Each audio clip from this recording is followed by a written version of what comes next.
Hey, hey, hey, hey, everybody. Good day, good day, good day. I hope everyone is doing well. Good day, Wayne. It's good to see you. Whatever derp means, okay. Derp right back at you, cowboy.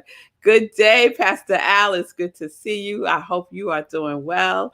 Welcome, everyone. Welcome to Morning Sip with Rev Melissa. And I am Rev Melissa, and SIP is spirit and practice. Spirit and practice. So let's get into it today. We are in our new series that we started yesterday called Providence. Providence. So let me remind everybody what definition we're using. So, providence, a manifestation of divine care or direction, to look out for, provide. And yesterday I shared a piece from Sunday sermon about providence. And I said, providence means the protective care of spirit or of nature as a spiritual power and timely preparation for future eventualities. Yeah. And I love that future eventualities thing. I love that. So this morning I went for my walk and I was listening to information from Neville Goddard, and something that he wrote struck me. Like, you ever hear something and it just kind of like takes you out? So I'm walking in the woods, I'm listening to the birds singing their song, and I hear this, and it just stops me in my tracks. And this is what I heard: bringing forth what is in the unseen reality, all things exist, and all things already have been created. And we are in the journey to the fulfillment of the realization of the already complete reality, which is guided via our inner dialogue in relation to our vision that we desire to experience. So everything is already created, right? So we don't have to concern ourselves about creating stuff. What is ours to do is to align ourselves with the vibration of that which has already been created. And what gets us there is our imagination and our consciousness and our inner dialogue. So I stop right there. My inner dialogue, right? And so we're talking about divine providence, about the future eventualities, right? So if the future is already evident, is already done, right? And there's multitudes of things, right, that can be, right? Because it's already existing. It's already so. When we say and so it is done, right? And the journey is to getting into alignment with that, right? Doing all the things that are in alignment with that. So I was thinking about that, right? I was thinking about like all the nudges I get to do this or do that, all the ideas that seem to appear out of nowhere, right? That's all divine intervention, divine providence, right? And sometimes we listen and sometimes we don't. You ever had the experience of you're going somewhere and then your intuition says, go this way. And then you go that way and you bump into somebody that you haven't seen for a while, or you find something that you have been looking for, right? And it seems very random, but it's not random. It's the natural order of things when we listen, right? When we listen to our divine care and direction, right? So I want to share a story.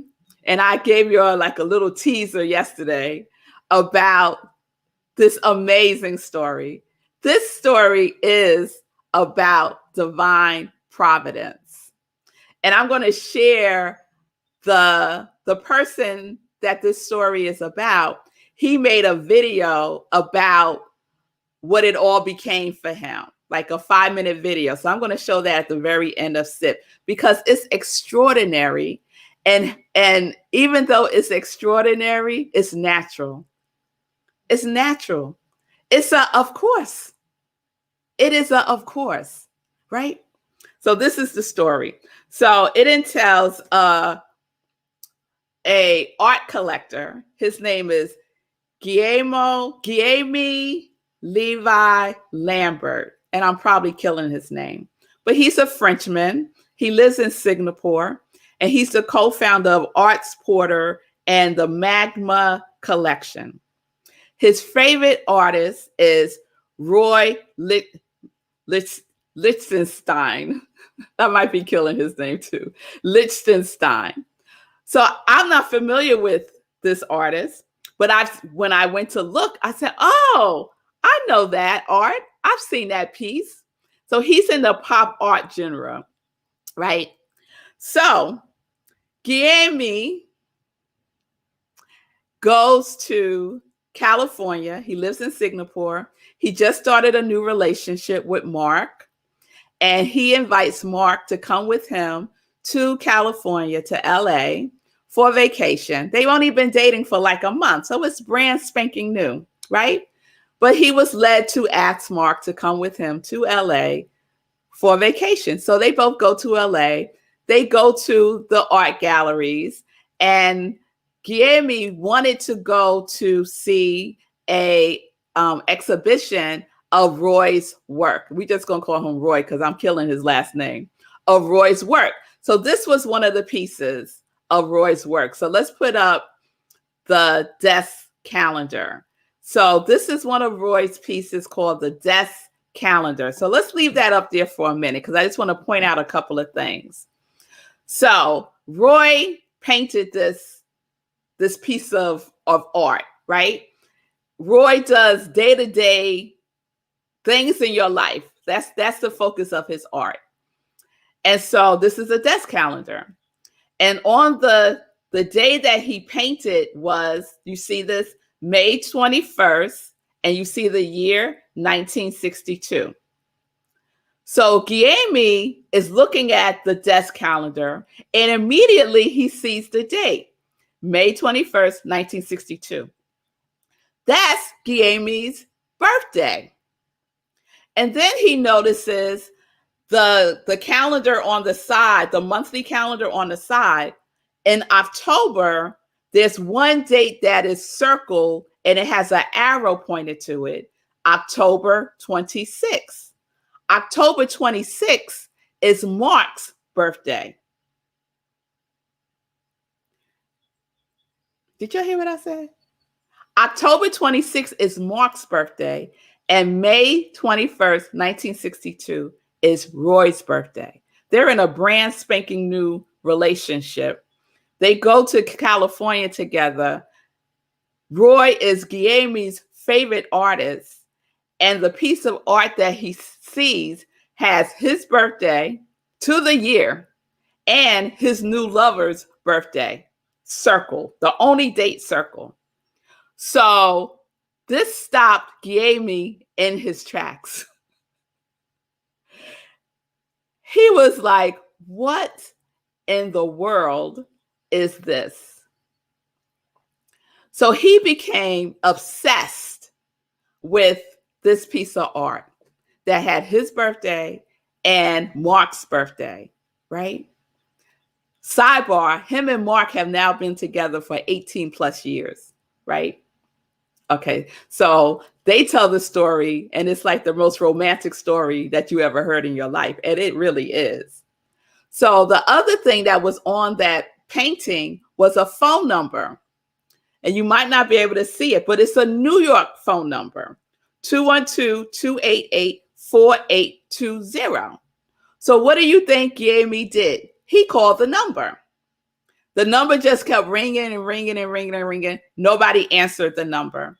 He kept calling that number for years. until one time he called and the number was no longer active. So he got the number. So now he has the number. People see that piece of art. They call the number. So he started keeping the recordings of people's messages about this piece of art. And they're hilarious. They range from, because the artist has passed away. He passed away not too long after he drew that piece. They're calling him saying all kinds of things. Is this Roy Lichtenstein's number? They're like, all kinds of things. Could we come over? I want to meet with you. Do you know your phone number is in a Roy Lichtenstein's painting? Right? And so he just kept all of these recordings for years, right? And then he decided, because he's in the art space, so he was like, I have to do something with this, right? Because for him, he starts talking about how it was divine providence that this even occurred for him, right? And he got really curious about it and decided to call some of the people back. So that's what he started doing. He started calling some of the people back and wanted to create this art installation and video about this whole experience. And what he found when he spoke to many of the people was that they had their own stories of divine providence. And one of them was this couple. They did not know each other, right? They meet up. Both of them, as children, fell on a pencil. And both of them had this little blue dot in the exact place on their hands, both of their hands. A little lead dot that was blue, that turned blue on their hands. And they meet each other, get married. And if that's not divine providence, I don't know what is. There's so many stories. So he captures many of them, not all of them. The video's like 5 minutes long, and I'm going to show that at the end. But what was Guillermo demonstrating, right? He was listening, right? He was listening, and he was paying attention to all of these hints that the universe was giving to him that was in alignment with his work, with his vision for his work. Because he sees himself as a connector of everything that's beautiful in the world. And for him, it mainly shows up as art. And so he wound up having all these connections with all of these people who just, what connected them was this phone number on this piece of art by his favorite artist that contained his birthday and his new boyfriend's birthday. That's not random. That's not random, right? We said yesterday that miracles happen every single day. It's natural for miracles to happen. That was a natural miracle that happened in his life. And just like I was like, oh my God, what a great story. I sat down and I started thinking about the instances in my life, right? Where it was divine providence in action because I listened and I was following my heart's desire, right? I was guided by that. He said people have said to him that Roy painted that painting for him. Roy don't know this man, but that's what people were saying, that Roy painted that painting for him. Because maybe, possibly, Roy was tapped into the future eventualities of the universe. And that eventually, Guillermo And Mark would eventually connect and go and see this piece of art and see themselves in that art through their birthdays. This is how the universe works. This is how divine providence works, right? He said that people call the number and so he kept all the recordings because he knew that there was something that was connecting people, and he wanted to find out what their shared divine providence was. So not every single story, but a lot of the stories demonstrated divine providence in other people's lives too. So think about your own life. Think about those eventualities that happen that seem totally out of the blue. You're like, how did that happen? I did this thing, and then I did this thing, and then all of a sudden this thing happened that you could not have planned in 100 years. But when we listen and we take action, providence moves. Providence moves. And I just love that. I love everything about it. Everything about it. So that's the story, y'all. That is the story. It's such a good story.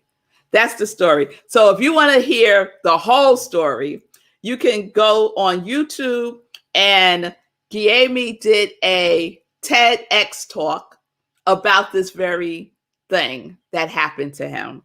So you can check that out. Just put in his name, and his name is Guillermo Levi Lambert. And you could put in the desk calendar, and he'll probably come up in that search too. All right. All right, y'all. So there you have it. Divine providence, the protective care of spirit or of nature as a spiritual power and timely preparation for future eventualities. Future eventualities are happening right now. Right now. All right. All right. So that's the story. We're going to continue with Providence tomorrow. And let's get into some joy news. Let's get into some joy news. All right. So here we go. This Sunday, Living Life in Joy. My special guest is Jay White. She is the founder and visionary of Project Love Strong. And she will be talking about her upcoming event on July 24th, Tea for Teas, the work that she's doing for the unhoused. So please tune in on Sunday, 10:30 a.m. You can still participate in the giving by going to Sekou's website, giveherohoodies.com, and purchase a t-shirt, socks, mask, all kinds of things. They're all go-go. So please give there.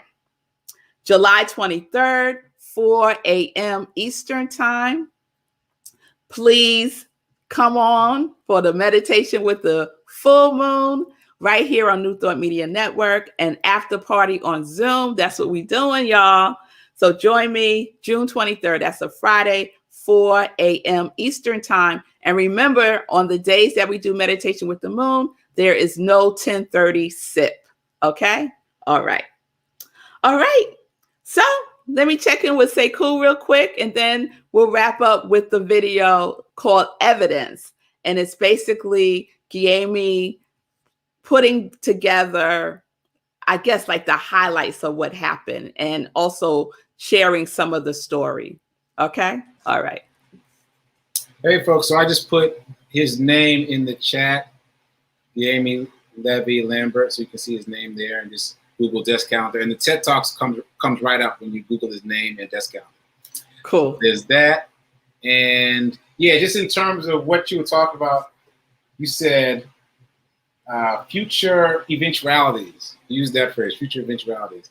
And my quick story about that is during the pandemic, I had this idea to create this podcast about this book called The Science of Getting Rich. And I fought it so hard. I was like, I don't want to do that. It's got nothing to do with any of the things I'm doing. But ultimately, I felt like it was a divine idea and let me do it. And I did it. And it just sat there for a while. And now, fast forward all these months later, I talk about it every Tuesday on my show, the Be Your Own Hero show. Like Tip Tuesday is when I talk about money. And that means I talk about this podcast that I created. And so I never would have predicted that those things would come together. But obviously, the universe was playing chess and setting things up. And so when I came up with Tip Tuesday, I was like, oh, I'm going to talk about my podcast that I created. It's all about money and making money and wealth. So, yeah, the universe is always trying to guide us. It is friendly to us. All we have to do is pay attention. Absolutely. Absolutely. And we don't have to get caught up in the how. Just do what you're directed to do now. Just do that now.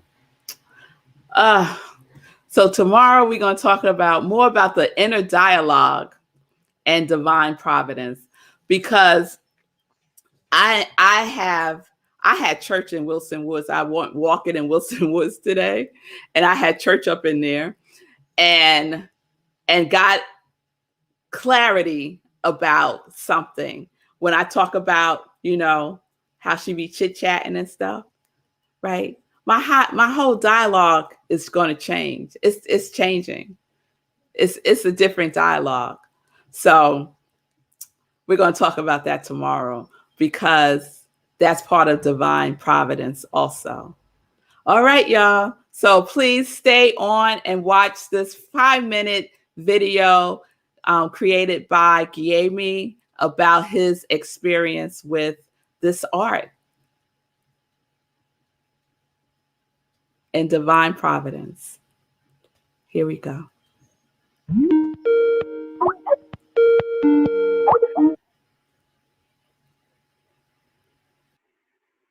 I was cleaning up my contacts list and I saw this number that I had entered thinking something might happen.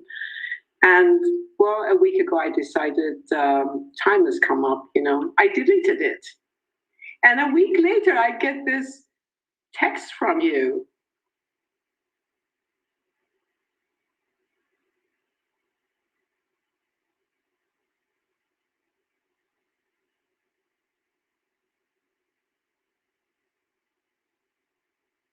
Hey, did you know that your phone number is in a Liechtenstein painting? I just wanted to tell you. Hi, I'm just standing at the Liechtenstein exhibition in London, and his painting called Desk Calendar says call 212-288-4820. So I did that.